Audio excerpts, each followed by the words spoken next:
जादू और हम करें तो फालतू। अब पाठशाला में अगली खबर का रुख। फुटबॉल मैच देख रहे हैं आजकल आप? नजर तो रख ही रहे होंगे।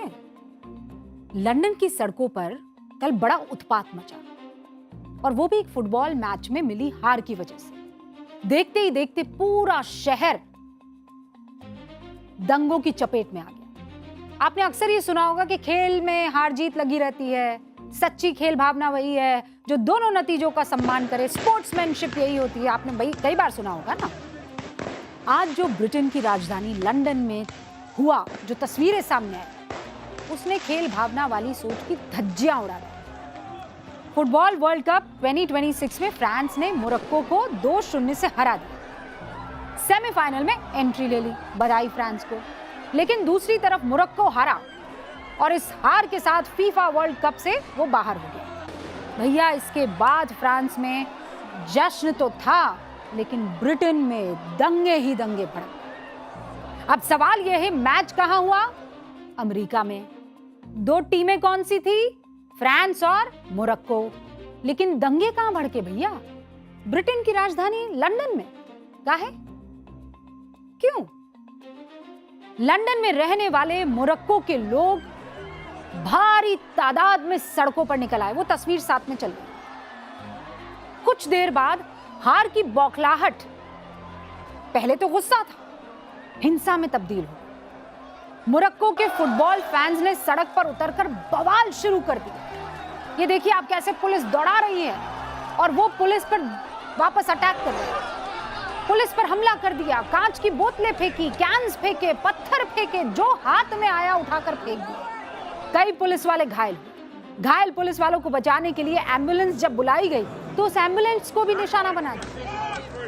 मोरक्को के ये लोग इस कदर गुस्से में थे, ऐसे बौखलाए हुए थे कि लंदन में रहने वाले आम लोगों पर भी अपना गुस्सा निकाला। जो सामने आया उसे पकड़ा, उस पर हमला बोला। दो महिलाएं गाड़ी में बैठी हुई थी, उस गाड़ी को भी नहीं बख्शा। उपद्रवियों की भीड़ ने उनको भी नहीं छोड़ा। बड़ी मुश्किल से वो महिलाएं जो है जान बचाकर निकल गई। यहां सिर्फ फुटबॉल की दीवानगी का मामला नहीं है।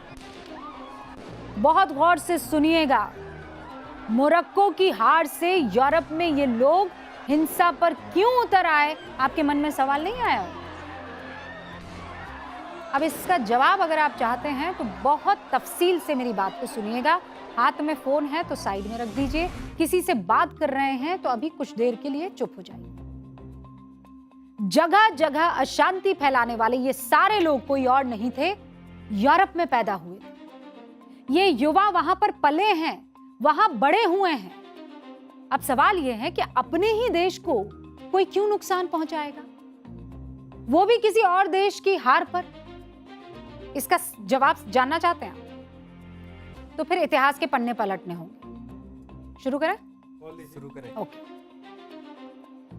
ये जो उपद्रवी हैं जितने भी, इनके बारे में थोड़ा सा इतिहास जान लीजिए। ये माना जाता है कि ब्रिटेन में इन्होंने पढ़ाई लिखाई तो की है, पले बड़े भी हैं सोशल मीडिया पर, लेकिन जिस तरीके के दंगों के इस वक्त चीजों को बताया जा रहा है, अलग अलग टाइटल के नीचे समझाया जा रहा है। एक टाइटल है Moroccan fans riots in London, यानी मोरक्कन के जितने भी फैन थे, उस टीम के जितने भी फैन थे, उन्होंने लंदन में दंगे कर दिए। कोई हेडलाइन कह रही है north African Muslims riot in London, यानी नॉर्थ अफ्रीका के मुसलमानों का दंगा हुआ लंदन में। इस उपद्रव में ज्यादातर लोगों को मूल रूप से मोरक्को का बताया जा रहा है, मोरक्को का मूल रूप से। कल लंदन के जिस इलाके एजवेयर रोड पर यह उपद्रव हुआ ना, उसके आसपास का इलाका समझिए आप। वहां मिडिल ईस्टर्न कम्युनिटी और मोरक्कन फैंस का हॉटस्पॉट है वो इलाका। ब्रिटेन में मोरक्को मूल के करीब 50 से 70 हजार लोग रहते हैं। कितने? 50 से 70 हजार लोग। इनमें मोरक्को में जन्मे लोग और उनकी अगली पीढ़ी जो कि ब्रिटेन में जन्मी है वो रहती है। दोनों शामिल हैं। मतलब एक जो मोरक्को से आए और वहीं बस गए, फिर उनके बच्चे हुए, नाते नातिन, वो सब वहीं रहते, पोते पोती। इन्हें ब्रिटिश मोरक्कन्स कहा जाता है। इनमें सबसे ज्यादा लोग लंदन में ही रहते हैं और मोरक्को मूल के ज्यादातर लोग सुन्नी मुसलमान बताए जाते हैं जो इस्लाम को फॉलो करते हैं।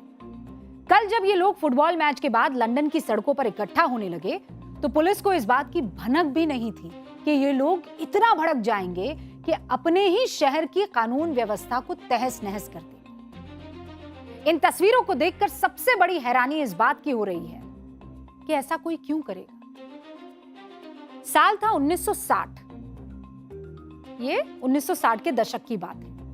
मोरक्को की ये जो आबादी है बड़ी संख्या में, चूंकि वहां बड़ी मुफलिसी थी, तंगहाली थी मोरक्को में, तो वो तंगहाली से बाहर निकलने के लिए, मजदूरी करने के लिए ब्रिटेन और यूरोप के अलग अलग इलाकों में आए।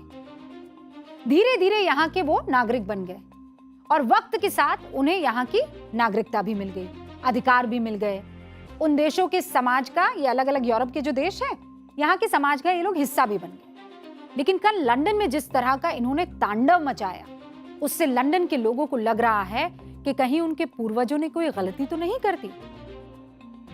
पूर्वजों समझ गए ना आप? टाइम था दूसरे विश्व युद्ध का। यूरोप की अर्थव्यवस्था बहुत बुरी तरह से टूट गई थी। मतलब वहां पे सारी फैक्ट्रियां बंद हो गई थी, सब तहस नहस हो गया था। तो वापस रिवैम्प करने के लिए, उद्योगों को वापस खड़ा करने के लिए बड़े पैमानों पर मजदूरों की जरूरत थी।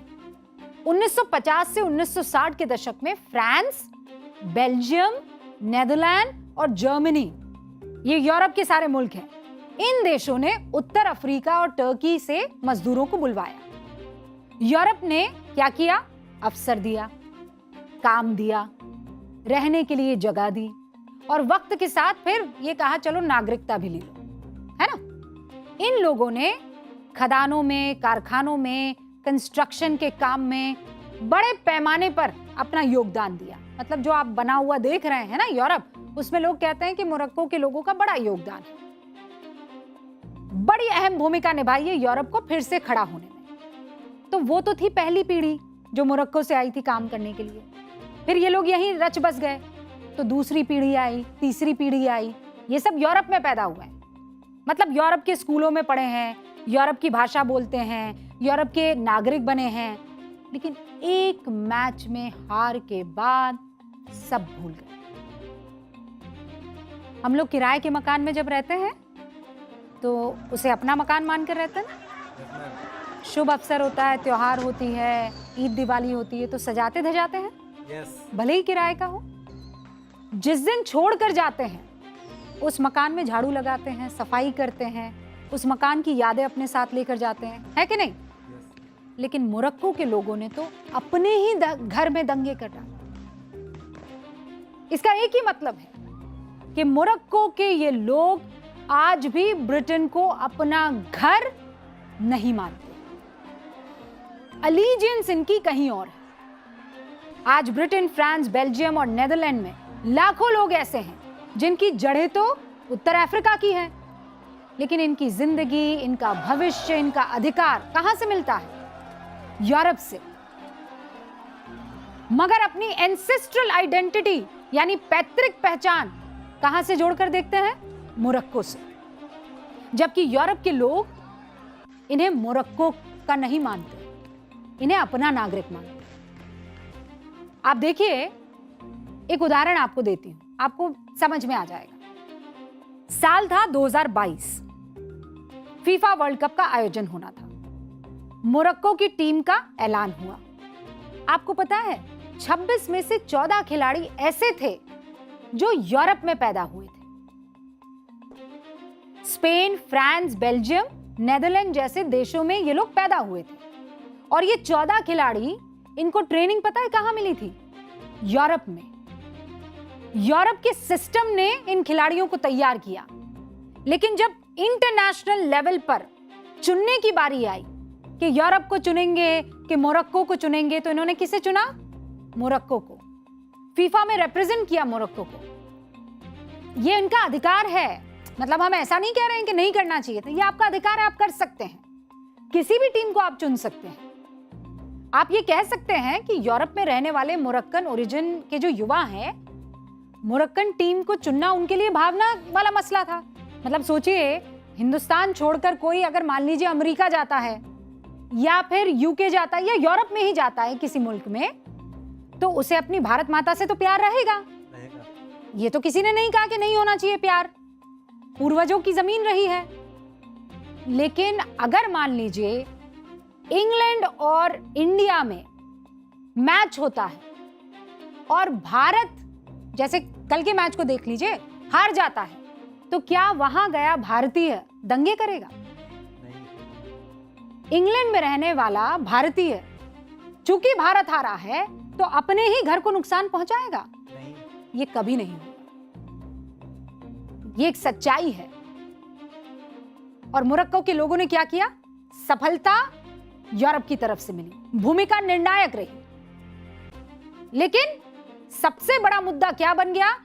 हारा मोरक्को, गुस्सा निकला वहां यूके में। आप जिस देश में रहते हैं, जिस देश ने आपको उस मुकाम पर पहुंचाया है, आपने उसे रिप्रेजेंट करने की बजाय मोरक्को को क्यों चुना?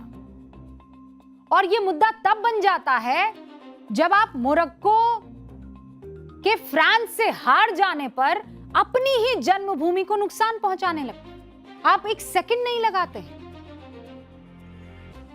अधिकार आपको यूरोप ने दिया, सुरक्षा आपको यूरोप ने दी, और बदले में उसने मांगा क्या? यूरोप ने क्या मांगा बताइए? वफादारी मांगी, निष्ठा मांगी, कानून का सम्मान मांगा। और इन लोगों ने क्या दिया? दंगे, उपद्रव, हिंसा। क्या ये जायज है? ब्रिटेन में इस समय मोरक्को, पाकिस्तान समेत 19 मुस्लिम देशों के लोग रहते हैं। लेकिन अब ब्रिटेन के लोगों को इन मुस्लिम देशों से आए लोगों से बहुत सारी शिकायतें, ये मैं भावनात्मक रूप पर नहीं कह रही हूं, एक रिसर्च के आधार पर आपको कह रही हूं, और फिर कह रही हूं, ध्यान से सुनिएगा। इसी साल मार्च से मई के दौरान ब्रिटेन के 4000 से ज्यादा युवाओं पर एक सर्वे हुआ। ठीक है, 4000 से ज्यादा युवाओं। इस सर्वे का नाम भी पूरा पढ़ के बताती हूं आपको। Report Britain under strain, the broken social contract, democratic distrust and the main streaming of extremism. इसमें 42% ब्रिटिश लोगों को लगता है कि मुस्लिम प्रवासी ब्रिटेन से जुड़ाव महसूस नहीं करते, कनेक्ट नहीं करते। 55% मानते हैं कि डाइवर्सिटी यानी विविधता की वजह से ब्रिटेन की राष्ट्रीय पहचान मिट रही है। 33% लोग मानते हैं कि इन मुस्लिम प्रवासियों को वापस उनके देश भेज दिया जाए। और सबसे बड़ी हैरानी की बात जानते हैं क्या है? इस रिपोर्ट को पाकिस्तान मूल की एक मुस्लिम महिला, दोबारा वो दिखाइए जरा तस्वीर, ये महिला आपको दिखाई दे रही है? ये मुस्लिम महिला सारा खान है। मैं नहीं, मैं मुस्लिम महिला रूबिका लियाकत हूं। ये मुस्लिम महिला सारा खान है। इन्होंने ये रिसर्च की है, जो यूके की पहली काउंटर एक्सट्रीमिज्म कमिश्नर के पद पर रह चुकी हैं। मोरक्को की हार के बाद लंदन में जो कुछ हुआ उसे लेकर ब्रिटेन में लोग बहुत आहत हैं, और इसीलिए कहा जा रहा है कि अगर आपका दिल किसी और मुल्क के साथ है तो सामान उठाइए और उसी देश में जाकर उसे महान बनाइए। कोई नहीं रोक रहा है आपको, कोई नहीं रोक रहा है। जाइए, मोरक्को को महान बनाइए, वहीं रहिए, मेहनत कीजिए, उस देश को महान बनाइए।